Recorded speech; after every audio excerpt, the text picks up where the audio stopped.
The Wood Shop is sponsored by Robust Lathes, Easy Wood Tools, and ChefwareKits. Welcome back. This is the follow-up for the bolts I did Friday, and I had a couple of questions, so I wanted to clear those up. And one of them was how I figure out the depth that I'm going to go in. And this one I went a little bit too far, but normally I use a depth gauge like this for something like small boxes and things. So I'll put it on the rim and then come on the outside of it to figure out where the bottom is. And with something like this, where the rim is irregular, you could use a couple of sticks, maybe a little 1x2 and a dowel, and that would work well. But I normally just take my tool, spin it around the lathe, put my thumb on it where the bottom is, and come on the outside to see where I'm at. So, and that's the easy way to do it. Just be careful and don't go too far. And I had a question about sanding, and I'll show you that in just a second, but I want to do, somebody, or actually a few people noticed this. When I was doing the cherry bowl, these two little lines in there, as it's spinning, it creates a little star in the center of it. It was pretty cool. I didn't even notice it when I was editing the video, but very neat. Okay, let me show you about the mineral oil, sanding with that. So I'll check it. You've all had a question about that. He was having some issues with the sandpaper getting clean.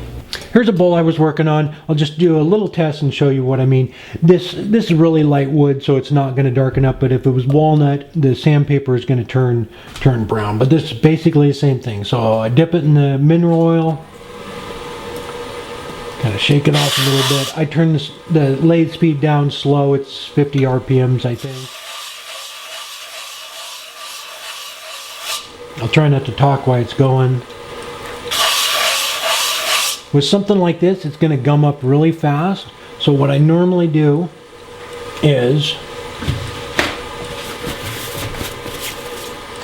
or I'll use the bottle, I put a little bit on there. And this is just straight mineral oil, and it gums up a little bit faster if it's not, you know, soaked into it a little bit when you're using the paste wax. So if you get it soaked in like that,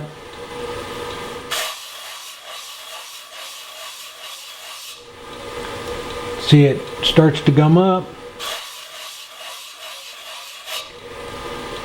And what it does is it just kind of lubricates it and keeps the sandpaper clean. Every time you dip it in, it cleans it off. So this is a coarse grit. I think this is 150. As you go up, you'll notice that it won't gum up as fast. You go to 220 or whatever, and it'll stay pretty clean. At 600, it just polishing it. So that's all I do, is just keep dipping it in there. And then in between grits, I'll take it, wipe it all off. I don't soak it back down after it has a good coat on it. I just let it like that and then move right on to the next grit. Same thing, dip it in there. And then as you go up, you'll notice it won't gum up as fast. I lost it.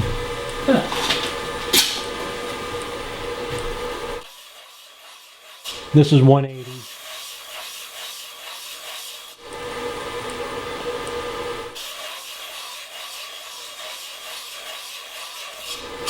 And like I said before, the reason I use it is to, I'll stop the lid. The reason I use it is to cut down on the sanding dust is why I do it. So, but that's basically it. I dip it in there every few seconds until it gets a good coat on it and you get up there in the grits. I hope that helped. And two, if you want a shiny finish on it, don't put the mineral oil on.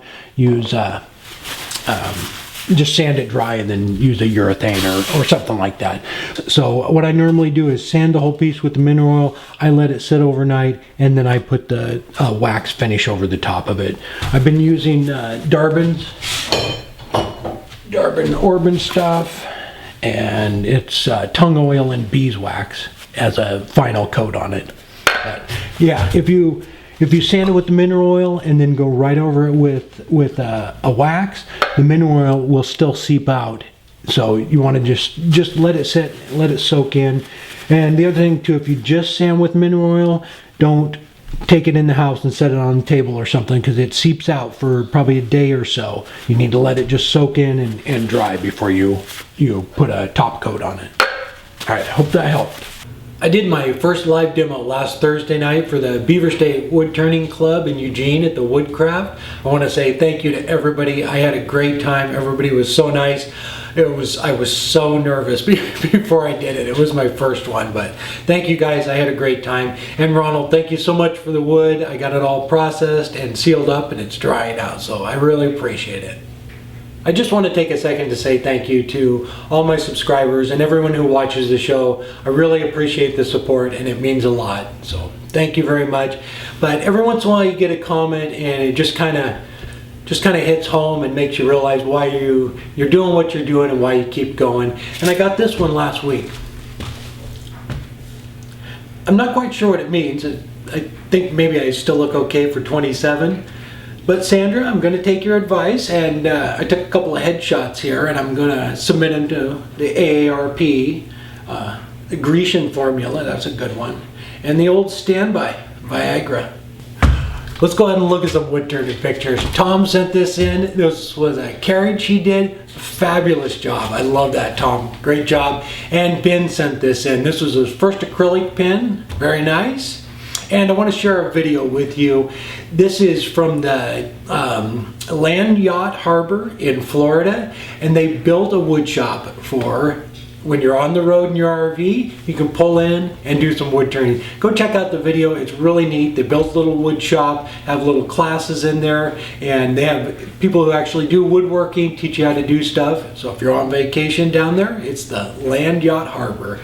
And I want to share one last thing from Paul at Jackman Carpentry. He did this bowl, very nice. I love the little design in it, and it was for a wedding gift. So nice job, Paul. Okay, and I started last week one thing for the Patreon, people on Patreon. I am doing just a random hangout midweek when I'm still working on the project. If you're available, just jump on. I usually come on for an hour or two while I'm working on Friday's project, so you can check that out. And again, you don't need to donate to become a Patreon member, so you can just go sign up and share pictures and jump on the live chat if you want to. But that is about it, and if this is your first time here, I have a new project video every Friday. I hope to see you there, and if you haven't done so yet, please subscribe.